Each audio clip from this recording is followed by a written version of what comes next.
할렐루야, 할렐루야. 지난 한 주간도 평안하셨습니까? 지난 한 주간도 행복하셨습니까?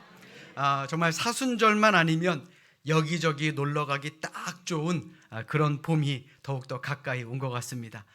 그런 이유에서라도 우리 모두 예배에 최선을 다할 수 있기를 주님의 이름으로 간절히 축원합니다. 지난 수요일도 그랬고요, 또 이번 주일도, 또 다음 주일도 마찬가지입니다. 물론 새벽 기도에는 거리가 멀어서 참석하기에는 조금 어렵다 할지라도 우리 예배만큼은 어떠한 일이 있어도 함께 하면서 하나님의 말씀으로 은혜 받으시기를 주님의 이름으로 축원합니다. 자, 우리 옆에 있는 분들 바라보시면서 이렇게 인사합니다. 예배만이라도 최선을 다합시다. 그래요. 자, 우리 다시 한번 인사하겠습니다. 예배하며 사순절을 보냅시다. 그래요, 맞습니다. 우리 다른 건 몰라도 하나님을 만나는 예배만큼은 어떤 바쁜 일이 있다 할지라도 최선을 다해 참석하시는 우리 모두가 되시기를 주님의 이름으로 축원합니다. 아멘. 자, 우리 모두에게는 나름대로 존경하는 인물들이 있습니다. 자, 여러분들은 누구를 존경하며 사십니까? 또 그들의 무엇을 보며 여러분들은 존경의 마음을 가지십니까? 2002년 영국 BBC 방송이 영국인 100만 명을 대상으로 한 설문조사를 했습니다. 그 설문조사의 내용은 이러합니다. 영국 역사상 가장 위대한 지도자는 누구인가? 이 조사에서 1위를 차지한 사람이 누구였느냐? 바로 윈스턴 처칠이었습니다. 그렇다면 그가 어려서부터 존경받을 만한 그런 위인이었을까요? 결코 아니었다라고 합니다.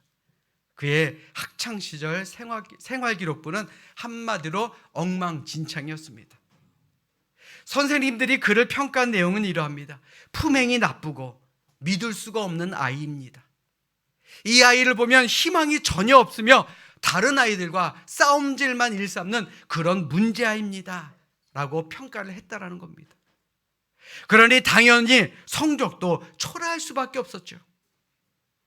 그는 삼수 끝에 육군사관학교에 입학할 수 있을 만큼 그런 공부를 잘하지도 못했던 사람입니다.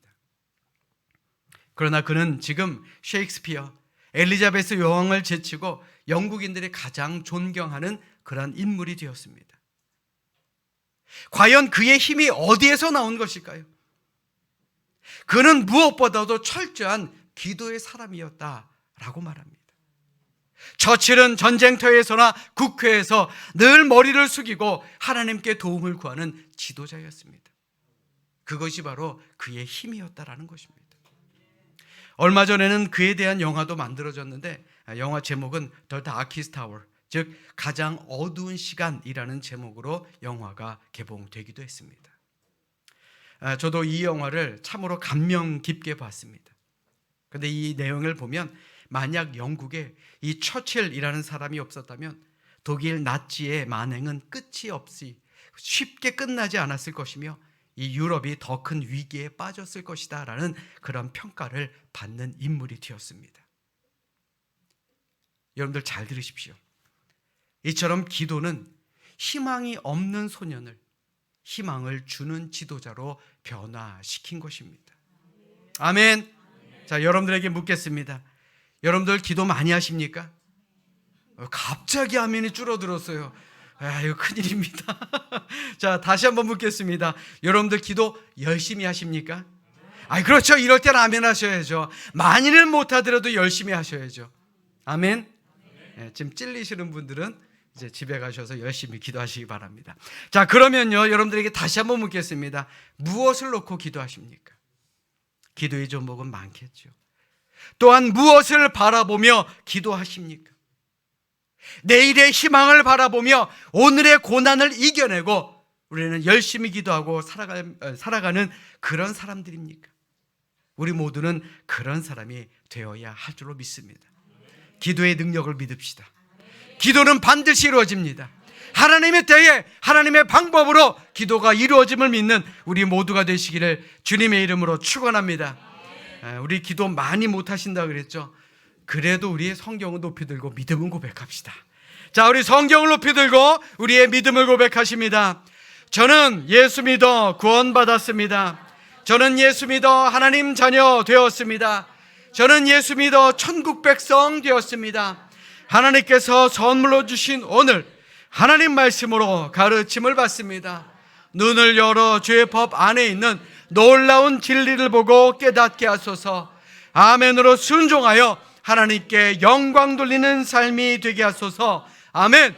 고백한 대로 사시는 여러분들 모두가 되시기를 주님의 이름으로 축원합니다. 제 큰딸이 초등학교도 들어가기 전에 굉장히 어렸을 때입니다. 가족들끼리 어디를 놀러 갔는데 좀 시간이 좀 늦어지거나 혹은 마음에 불편한 일이 있으면 꼭 제게 하는 말이 있습니다. 아빠, 집에 가자. 여러분들도 아마 많이 들으셨죠? 집에 가자. 이 아이의 말을 듣고 참 이 작은 아이도 이 집이라는 곳을 참 좋게 생각하고 집이 가장 편한 곳이구나라는 그런 생각을 하곤 했습니다. 자, 그렇다면 여러분들도 여러분들이 사시는 여러분들의 집, 그곳이 가장 좋은 곳이며 가장 행복한 곳이다라는 생각을 하며 살아가고 계십니까? 세상 아무리 힘들어도요, 집에 가면 마음이 편해야죠. 그런 가정을 이루며 사십니까? 아멘. 자, 우리가 살아가는 이 집이라는 것은요, 가족들이 모여서 행복하게 살아가는 유일한 보금자리입니다. 그래서 사람들은 집을 지으면서 될 수 있으면 예쁘게 지으려고 하고 아름답게 지으려고 하고 생활하기 편리하도록 지으려고 노력합니다. 그런데 아름다운 집에 사는 것과 좋은 집에 사는 것은 완전히 다른 말입니다. 아무리 크고 아름답게 지은 집이라 할지라도 그 집에 누가 사느냐에 따라서 그 집의 가치가 달라진다라는 말입니다. 임금님이 살면 무슨 집이 되죠? 그렇죠, 궁궐이 됩니다.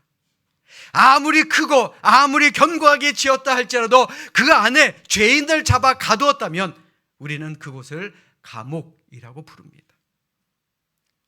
술을 파는 집은 술집이고요, 고기를 팔면 그렇죠, 고깃집입니다. 회를 팔면요, 그렇죠, 횟집입니다. 즉 그곳에 누가 주인이고 누가 사느냐, 또 무엇을 하느냐에 따라서 우리는 다르게 부른다라는 것입니다. 자, 그렇다면 교회는 어떤 곳입니까? 하나님의 사람들이 사는 이 교회는 하나님의 집입니다. 아멘. 자, 이는 우리의 삶도 마찬가지입니다.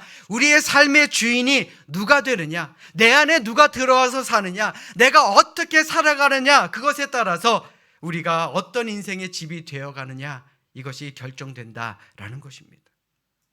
내 안에 악한 영이 있어 보십시오. 우리는 귀신의 집을 완성시켜가는 것입니다. 그러나 내 안에 하나님이 주인이 되시고 성령님께서 내 안에 계시면 우리는 거룩하고 신성한 하나님의 집으로 지어져 간다라는 말입니다. 자, 여러분들은 어떤 집을 지으며 살아가고 계십니까? 마귀의 집입니까? 하나님의 집입니까? 대답 못하시는 분들은 왔다 갔다 하시는 분들인가 봐요.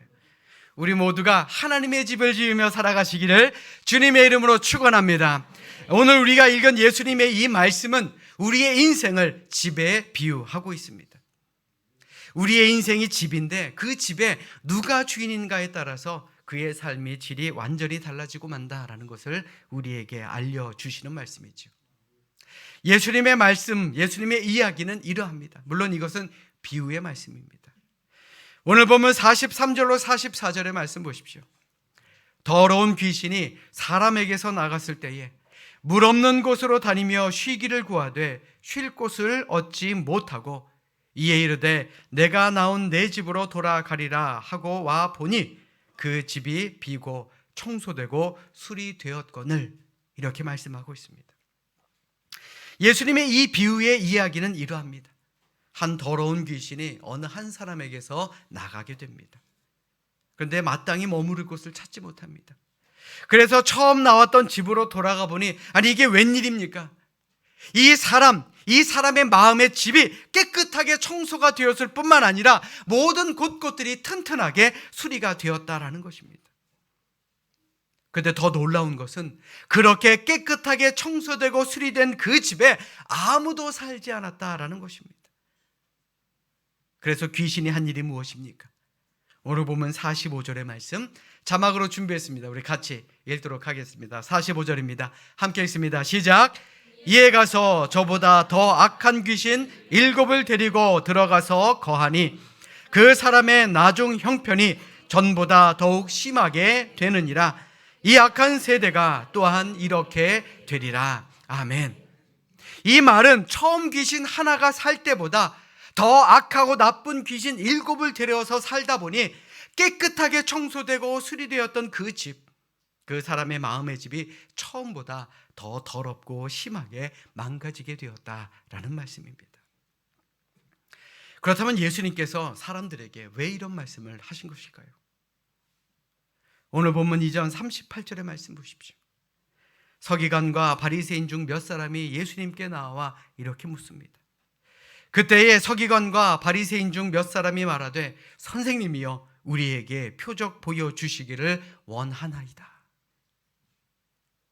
이 말이 무슨 말입니까? 선생님, 우리에게 좀 기적을 좀 보여주세요. 그럼 저희가 믿겠습니다. 그 말입니다. 말씀으로 하나님의 아들 예수님을 믿는다라는 것이 아니라 내 눈에 보이는 표적을 우리에게 보여주셔야 내가 조금이라도 믿겠습니다. 그 말입니다. 이들의 부탁을 들으신 예수님은 마태복음 12장 39절로 41절의 말씀을 주시며 내가 너희들에게 보여줄 표적은 구약의 요나의 표적밖에는 없다.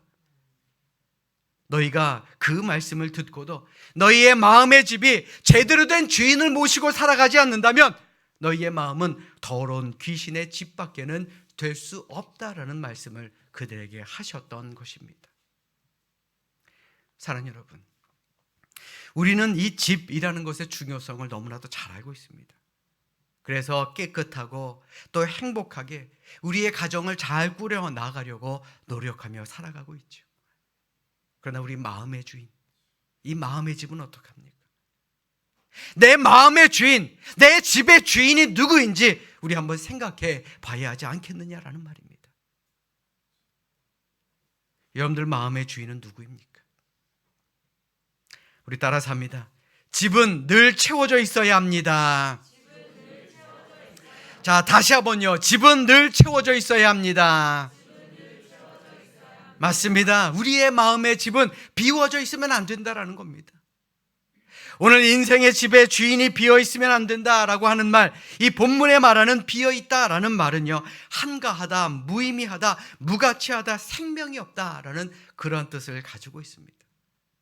그러니까 한마디로 주인이 없는 그 빈집이라는 말은 우리의 삶에 의미가 없고 가치가 없고 생명의 감각도 없는 그런 쓸쓸한 삶을 말하는 것입니다. 여러분도 한번 생각해 보십시오. 오늘날 얼마나 많은 사람들이 주인 없는 빈집처럼 살아가고 있습니까? 삶의 주인이 없습니다. 삶의 목적도 없고 내가 무엇을 위해 살아야 되는지도 모르고 그러다 보니 생명력도 없습니다.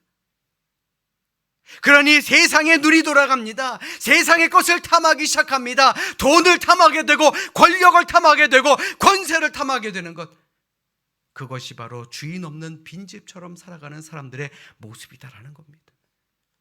점점 세상의 것에 빠져들어가 7 귀신 붙은 사람으로 살아가는 것 아니겠느냐라는 것입니다.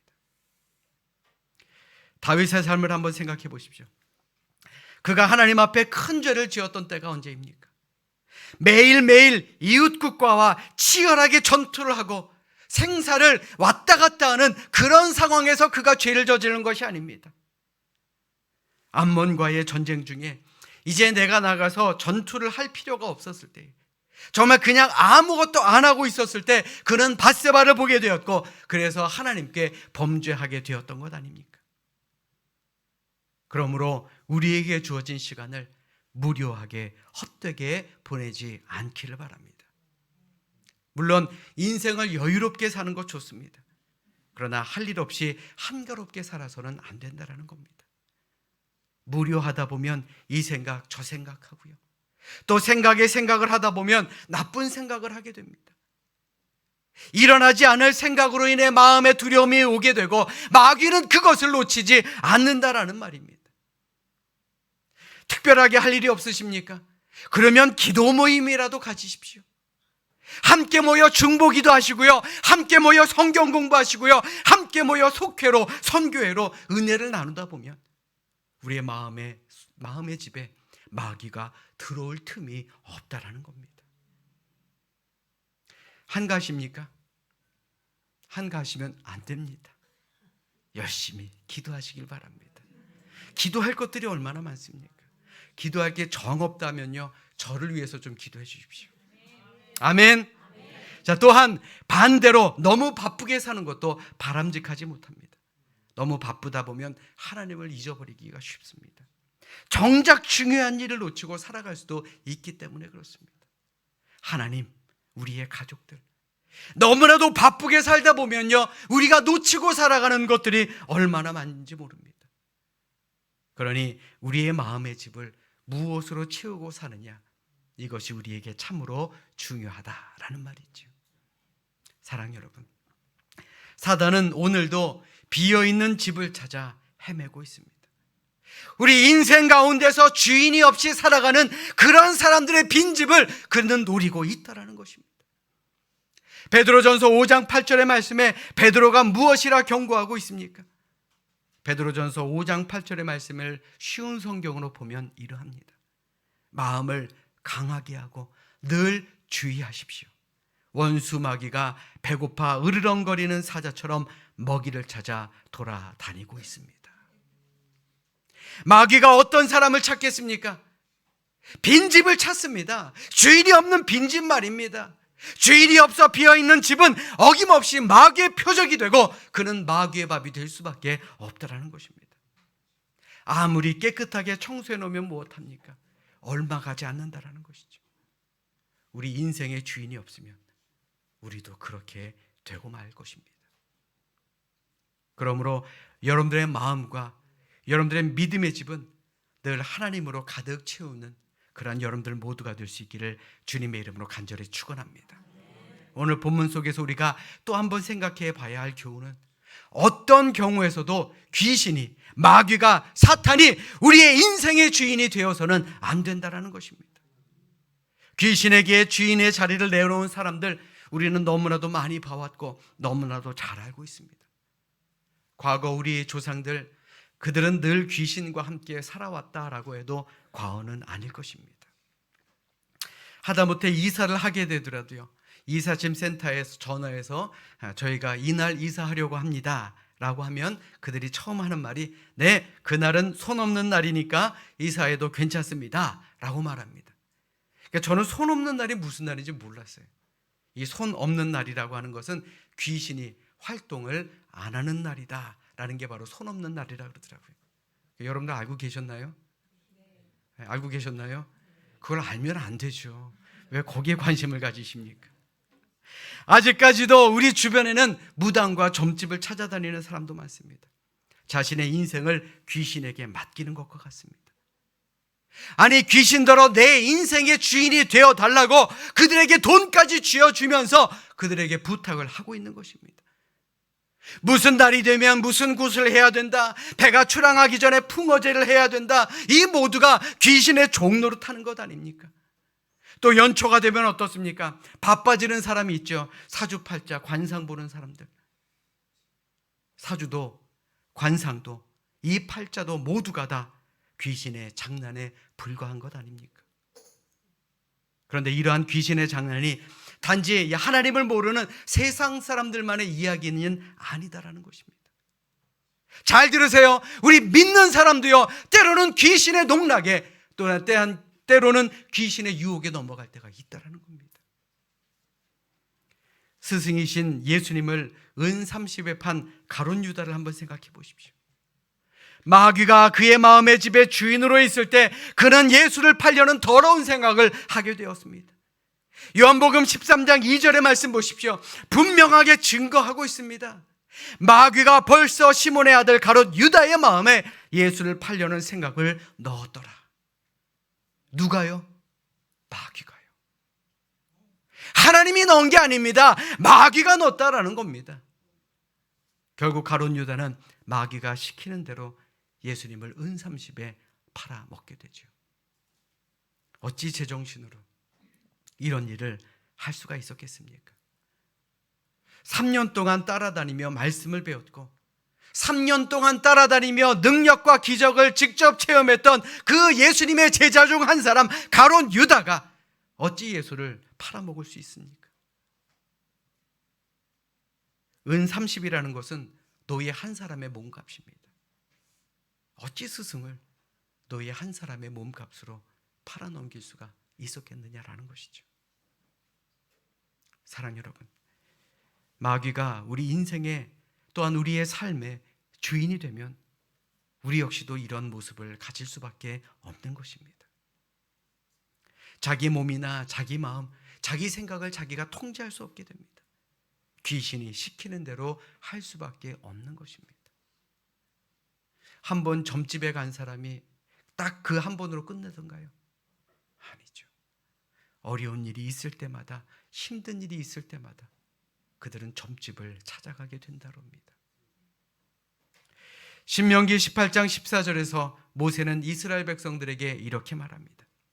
내가 쫓아낼 이 민족들은 기륭을 말하는 자나 점쟁이의 말을 듣거니와 내게는 내 하나님 여호와께서 이런 일을 용납하지 아니하시느니라. 아멘. 하나님은 절대로 안 된다라는 것입니다. 기륭을 말하는 자, 점쟁이의 말, 하나님은 결코 들어서는 안 된다라고 말하십니다. 사랑하는 여러분, 왜 여러분들의 좋은 집을 마귀에게 빼앗기려고 하십니까? 지금까지 힘들게 쌓아온 우리의 신앙의 유산들을 왜 무너뜨리려고 하십니까? 그러므로 이제 예수님이 우리의 인생의 주인이 되게 합시다. 우리 예수님을 마음에 품고 살아가는 우리 모두가 될 수 있기를 주님의 이름으로 축원합니다. 자, 우리 따라서 합니다. 예수님이 우리의 주인이십니다. 자, 다시 한번요. 예수님이 우리의 주인이십니다. 여러분들 잘 들으십시오. 우리 모두는요, 예수님을 우리 인생의 주인으로 모신 사람들입니다. 우리 인생의 주인은 바로 예수님입니다. 예수님을 주인으로 모신다라는 것은 두 가지 뜻이 있습니다. 첫 번째로 우리 안에 예수님의 마음을 품는 것입니다. 사도 바울은 빌립보서 2장 5절에 이렇게 권면합니다. 너희 안에 이 마음을 품으라. 곧 그리스도 예수의 마음이니. 우리 마음을 한번 잘 돌아보십시오. 과연 예수님을 품고 있습니까? 예수님을 품기보다는 세상의 것을 더 많이 품고 살아가는 것은 아닌지 우리 한번 생각해 봐야 하지 않겠습니까? 너희 안에 예수의 마음을 품으라. 이 말은 너희 빈집을 예수 그리스도로 가득 채워라, 이 말씀입니다. 그러므로 예수 그리스도를 주인으로 모신 우리들은 우리 안에 예수님의 마음이 가득히 있어야 하는 것입니다. 예수님이라면 어떻게 하셨을까? 과연 예수님이라면 이럴 때 어떻게 하셨을까? 생각해 보십시오. 예수님이 우리의 마음의 주인으로 오시면 우리가 그분의 지배를 받는 것이 당연하지 않겠습니까? 그분이 하라는 대로 하는 것, 그분의 뜻대로 살아가는 것, 이것이 당연한 것 아니겠느냐라는 것입니다.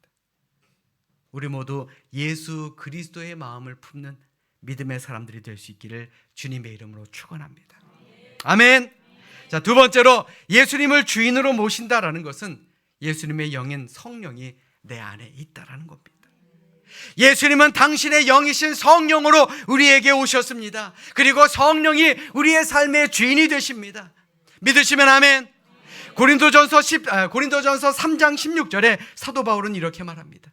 너희는 너희가 하나님의 성전인 것과 하나님의 성령이 너희 안에 계시는 것을 알지 못하느냐. 아멘. 아멘. 우리 안에 성령이 오시면 우리가 하나님의 성전이 된다는 것입니다. 이 얼마나 큰 영광입니까? 귀신이 머물러 사는 집은 귀신의 집이죠. 그러나 성령이 우리의 주인이 되면 우리는 하나님의 성전, 그 아름답고 귀한 하나님의 성전이 된다라는 것입니다. 자, 우리 옆에 있는 분들 한번 바라보십시오. 자, 좀 바라보세요. 저만 보지 마시고. 자, 우리 옆에 있는 분을 바라보면서 이렇게 알려줍시다. 제가 하나님의 성전입니다. 자, 좀 교만스러워 보이나요? 자, 우리 다시 한번 옆에 있는 분들 손을 꽉 잡으시면서 우리는 성령이 함께 하시는 성전입니다. 그래요. 우리 모두는요, 성령님께서 함께 하시는 하나님의 성전임을 믿으시기를 주님의 이름으로 간절히 축원합니다. 사랑하는 여러분, 우리 안에 성령이 오시면 우리의 모든 것이 새롭게 바뀝니다. 죽음의 자리에 성령이 오시면 그 자리가 생명의 자리가 됩니다. 절망의 자리이지만 성령님께서 함께 하시면 그 자리가 희망의 자리가 됩니다. 거짓과 미움이 지배하던 그 자리, 성령님이 오시면 사랑이 풍성한 자리가 되는 것입니다. 불안과 근심의 자리, 우리의 마음에 성령이 오시면 우리의 마음이 기쁨과 환희가 넘치는 하나님의 성전이 될 줄로 믿습니다. 믿으시면 아멘. 지금 우리의 삶의 주인은 과연 누구입니까? 지금 우리의 집이, 우리의 마음의 집이, 우리의 성전이 비어있는 것은 아닙니까? 주님을 우리 안에 모십시다. 그러면 우리의 모든 것이 거룩하고 아름다운 것으로 바뀌어질 줄로 믿습니다. 성령님께서 함께 거하실 거룩한 초소로 바꾸어 주심을 믿으시길 바랍니다. 자, 이제 우리 스스로 우리에게 고백하고 또 결단해야 할 시간입니다. 우리 가슴에 손을 잠깐 올려보시죠. 자, 우리 고백하며 결단하도록 하겠습니다. 주님, 이제부터 온유하고 겸손한 주님의 마음을 가득 품고 주님을 닮아 살아가겠습니다. 주님을 주인으로 모신 우리가 먼저 주님의 마음을 품고 주님을 닮아가도록 노력하겠습니다. 주님, 우리가 온전히 예수님처럼 되지는 못할지라도 이 세상의 작은 예수가 되어 살아갈 수 있도록 주님께서 힘주시고 능력 주시옵소서. 이렇게 결단하셨으면 아멘. 아멘.